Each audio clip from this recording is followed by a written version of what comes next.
एक तरफ है घर वाली, एक तरफ बाहर वाली, ओ बोले वो आला, ओ बोले मी आली। जी हाँ, एक तरफ है आपका घर वाला यानी कि घर वाली वाइफ, जिस पर आपका पूरी अधिकार है, आपने उससे शादी किया है, यानी आपका एक को बोलोगे तो एक ही आगे खास बोध हो रहा है। लेकिन वही है, एक तरफ है बाहर वाली यानी कि कॉमन नाउन, इट मींस क्या, आपकी गर्लफ्रेंड, जिससे सारी जाति का बोध होता है, किसी एक का बोध नहीं होता है, अनेकों का बोध होता है सिर्फ एक नाम लेने से।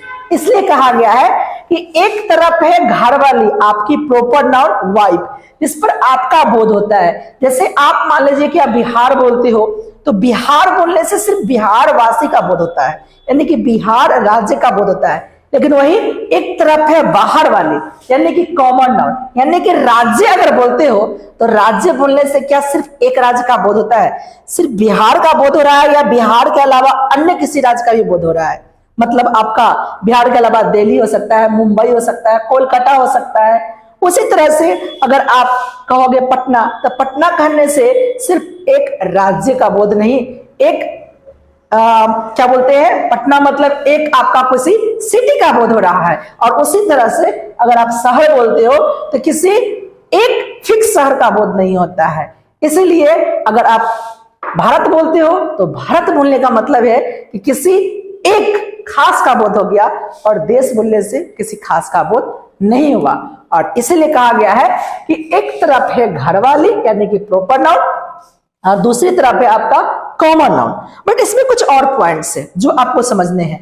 घर वाले जिस पर आपका अधिकार है, उसका टाइटल लगता है ना, जो आपके नाम के साथ टाइटल जुड़ जाता है। जैसे में अगर आप यहाँ पे देखोगे इसकी कुछ पॉइंट्स, घर वाली का पॉइंट्स, तो आपको समझ में आएगा कि प्रॉपर नाउन के अंतर्गत हो सकता है कि प्रॉपर नाउन जब भी कहीं पे लिखते हैं, जैसे अगर बिहार लिखना है तो इसमें देखिए बिहार जब भी लिखाएगा तो BIHAR ये आपका सही होगा। अगर हम बिहार इस तरह से लिखते हैं तो उस कंडीशन में गलत हो जाएगा। क्यों?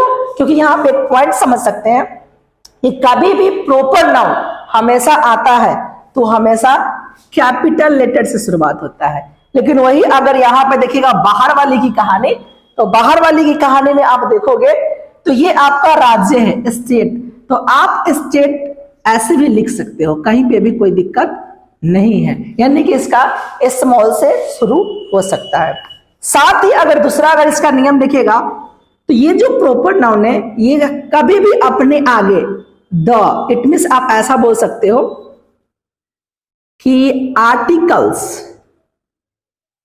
कभी भी नहीं लेता है, यानी कि आप कभी भी अगर ऐसा लिखते हो, सॉरी ये आर्टिकल लेता है, कंफ्यूजन मेरी थी, ये आर्टिकल लेता है, जैसे आप बोल सकते हो द बिहार।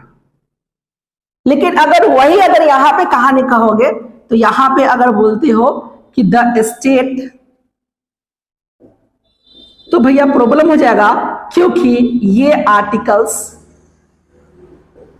नहीं लेता है। यानी कि आपको समझना होगा कि आपका प्रॉपर नाउन जो है यानी कि आपकी घर वाली है, उस पे आपका अधिकार है और वो आपका कैपिटल लेटर से शुरू होता है। ठीक है, साथ में आपका इसका आर्टिकल्स जो है वो अपने साथ लेता है। लेकिन वही अगर हम बोले कॉमन नाउन यानी कि बाहर वाली की बात, गर्लफ्रेंड की बात, तो वो जो है वो स्मॉल लेटर से भी शुरू हो सकता है, कैपिटल लेटर से शुरुआत करने की जरूरत नहीं है। और साथ ही अगर आप जैसे में अगर बोलोगे तो आर्टिकल्स ये अपने आगे कभी भी नहीं लेता है, क्योंकि आप कभी भी स्टेट बोलोगे तो द स्टेट नहीं बोल सकते हो। अब कंट्री बोलना है तो द कंट्री नहीं बोल सकते हैं। हाँ, बट कुछ ऐसे ग्रामेटिकल पोर्शंस है जिसमें आपका क्या बोलते हैं, द का प्रयोग नहीं भी होता है और होता भी है। जैसे द लता मंगेशकर बोला जाता है, द सचिन तेंदुलकर बोला जाता है। तो सचिन तेंदुलकर किस कंडीशन में बोल सकते हैं? जब सचिन तेंदुलकर यानी कि किसी फेमस पर्सन की बात हो तो उस कंडीशन में यहाँ पे आप द का इस्तेमाल कर सकते हैं। यानी कि जब किसी के काम के कारण आप उसके नाम में द का प्रयोग कर सकते हैं। समझ में आ रही है ना? इसलिए आपने समझा होगा घर वाली और बाहर वाली, यानी कि ए बोले सो आला और ये बोले मी आली, यानी कि एक तरफ है घर वाली और दूसरी तरफ है बाहर वाली, प्रोपर नाउन और कॉमन नाउन।